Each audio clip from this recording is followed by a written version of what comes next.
င်္ဂလာပါကောသလတိုင်းမှာမဟာကောသလမင်းကြီးအုပ်စိုးစဉ်အခါမှာသူ့မှာပြောဟိတ်ပုံနာကြီးတယောက်ရှိတယ်။အဲ့ပြောဟိတ်ပုံနာကြီးမှာဘာဝီလို့ခေါ်တဲ့သားတယောက်လည်းရှိတယ်။သားတွေကအဖေရဲ့ယာတူကိုဆက်ခံကြတယ်။အဲ့ဒီအတွက်ဘာဝီရလည်းနောက်ပိုင်းမှာပြောဟိတ်ယာတူပုံနာယာတူကိုရလာတယ်။ကောသလဘုရင်ကြီးမှာလည်းသားတယောက်ရှိတယ်။ပညာပြည့်စုံလို့တက္ကသိုလ်ပြည်ပြန်လာတဲ့အခါမှာပတိနတိကောသလမင်းကြီးဖြစ်လာတယ်။ခုနဘာဝီပြောဟိတ်ပုံနာကြီးဟာပတိနတိကောသလမင်းကြီးလက်ထက်မှာလည်းပဲဆက်ပြီးတော့တာဝန်ထမ်းဆောင်တယ်။ဒါပေမဲ့သူကအသက်တော်တော်ကြီးနေပြီ။တဖြည်းဖြည်းအသက်ရလာတဲ့အခါမှာအေးအေးချမ်းချမ်းနေလို့လာတယ်။တရားအားထုတ်ခြင်းလာတယ်။အဲ့ဒါနဲ့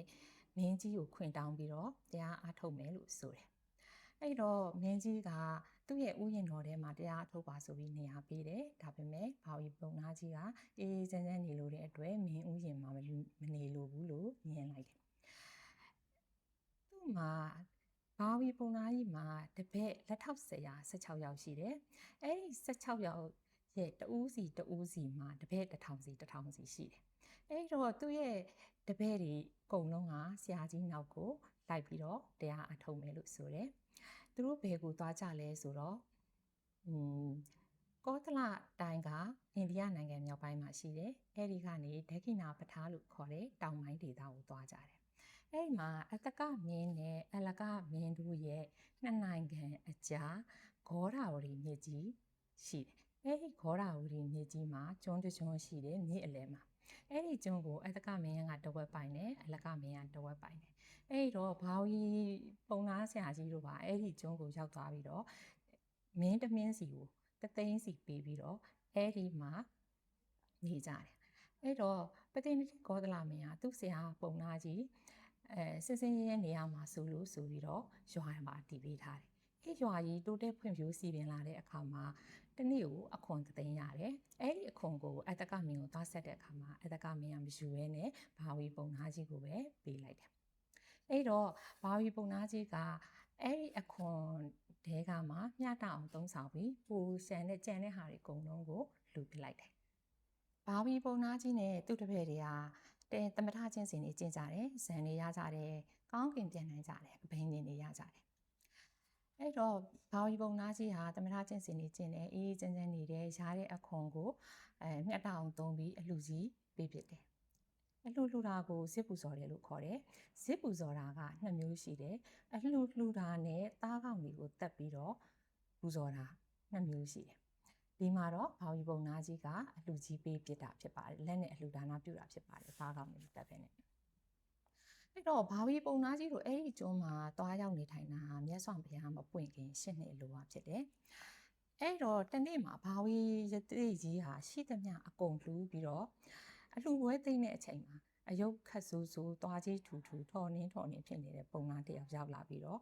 900အလှငွေ900အလှခံတယ်ဘာဝီယတိကြီးကအားလုံးကုန်သွားပါပြီလှူစရာမရှိတော့ပါဘူးလို့ပြောတာကိုလက်မခံဘူးခမကျုပ်ကိုလှူရင်လှူမလှူရင်9ရက်ပြည့်တဲ့အခါမှာခေါင်း80ကွဲစေရမယ်လို့ကြင်တယ်ကျိန်စာကိုအဘိတပလို့ခေါ်တယ်ကျိန်နာ2မျိုးရှိတယ်ဇုံအောင်ပြောပြီးကျိန်နာရဲ့ဘာဖြစ်ပါစေညာဖြစ်ပါစေလို့ပြောပြီးကျိန်နာရဲ့2မျိုးရှိတယ်ဝိနည်းကျမ်းမှာမြတ်စွာဘုရားကဘိက္ခုနီမတွေကျိန်နာမလုပ်ရဘူးလို့ဟောထားတယ်လူတွေကြတော့ကျိန်တတ်ကြတယ်ကျိန်ရင်လည်းကျိန်တဲ့အတိုင်းဖြစ်တတ်ကြတယ်ပေတာဝတ္ထုမှာဆိုလို့ရှိရင်မှန်တာပြောခဲ့ရင်ကိုသားသမီးရဲ့အသားကိုစားရပါစေလို့ကျိန်တယ်အဲ့ဒီကျိန်တဲ့အတိုင်းလည်းဖြစ်တယ်အခန်းခေတ်တုန်းကလည်းဖျားတွေတီးပြီးကိုတည်ခဲ့တဲ့ဖျားတွေကိုဖြည့်ဆည်းမှဆိုတဲ့အတွက်ကျိန်စာယူထားကြတယ်ကိုရဲ့အလှကိုစောင့်ရှောက်ရင်ဘာဖြစ်ပါစေညာဖြစ်ပါစေကောင်းတာဖြစ်ပါစေပေါ့နော်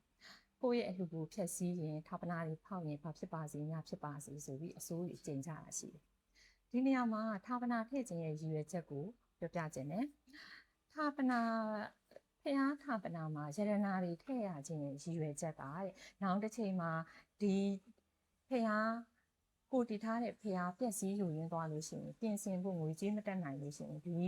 ယရနာတွေကိုရောင်းချပြီးပြုပြင်ဖို့အတွက်ဖြစ်တယ်။ဘာဝီယတိကြီးကြောင်းပြန်ဆရာဘာဝီယတိကြီးဟာအလှမလှလို့ရှိရင်ခေါင်းခနဲ့စိတ်ကွဲစေမယ်ဆိုပြီးကျိန်နာကိုခံရတဲ့အတွက်တော်တော်စိတ်ဆင်းရဲနေတယ်။မစားနိုင်မတောင်းနိုင်အိမ်မပျော်နိုင်ဖြစ်နေတယ် အဲ့ဒီမှာညလေရောက်တော့ကျောင်းသင်ခန်းကိုစောင့်နေနက်ကလာပြောတယ်ဒီလူဟာဘာပညာမှမတတ်ဘူးအလက်ကားလိန်တာမယုံနဲ့သူဟာခေါင်းဆိုတာလည်းမသိဘူးမုတ်တဆိုတဲ့စကားလုံးကိုသုံးတယ်ခေါင်းဆိုတာမသိဘူးခေါင်းပြုတ်ကြတာလည်းမသိဘူးလို့နက်ကပြောတယ်ဒီနေရာမှာချိန်ကြတဲ့အခါမှာခေါင်းခုနှစ်စိတ်ကွဲစေရမယ်လို့ချိန်တာကပုံမှန်ဖြစ်တယ်ဒါပေမဲ့ခေါင်းခုနှစ်စိတ်ဘယ်လိုကွဲလဲဆိုတာစာပေကျမ်းဂန်မှာဖော်ပြမထားဘူးဒါပေမဲ့စာအုပ်တုံးမှာတော့ခေါင်းခုနှစ်စိတ်ကဘယ်လိုကွဲလဲဆိုတော့မျက်လုံးနှလုံးကနှစ်ချမ်းနှာခေါင်းနှစ်ပေါက်ကနှစ်ချမ်းနားနှစ်ဖက်ကနှစ်ချမ်းပါးစပ်တစ်ပေါက်ကတစ်ချမ်းဆိုတော့9စိတ်ရပါတယ်အဲ့လိုနည်းနဲ့ကိုယ်ရလို့ဖော်ပြထားတယ်ဒါပေမဲ့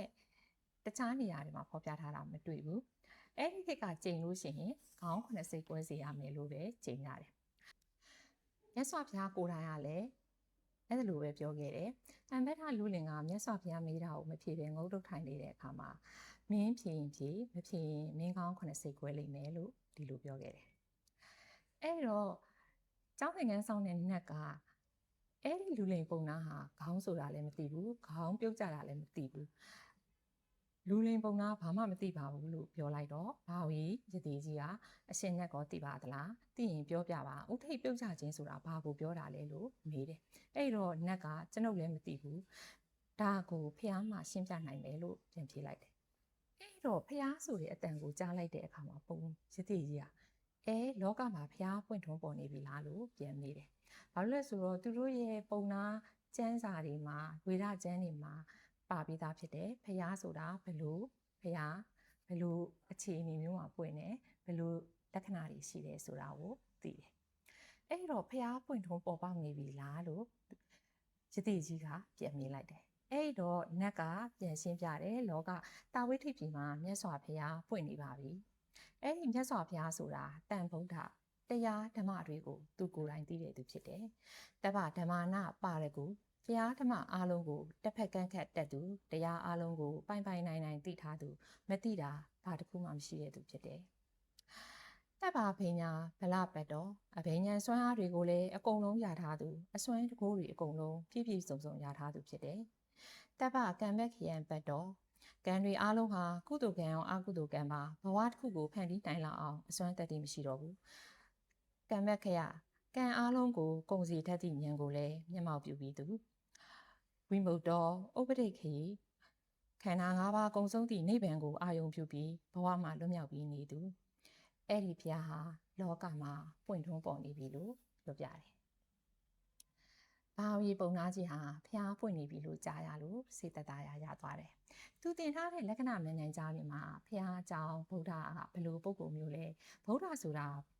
ဆိုတဲ့ပုံကိုမှာဘယ်လိုအရေးအသွေးတွေရှိတယ်ဘယ်လိုအမှတ်သားလက္ခဏာတွေရှိတယ်ဆိုတာသူကသိတယ်။အဲ့ဒါနဲ့တပည့်တွေကိုခေါ်ပြီးတို့နေခဲ့တဲ့ဟိုးမြောက်ပိုင်းတာဝိထိဘက်မှာဘုရားပွင့်နေပြီလို့ကြားတယ်။ဖះဟုတ်မဟုတ်သွားရောက်စစ်ဆေးဖို့ခိုင်းလိုက်တယ်။သူတို့သင်ခဲ့တဲ့ဝေဒာကျမ်းမှာ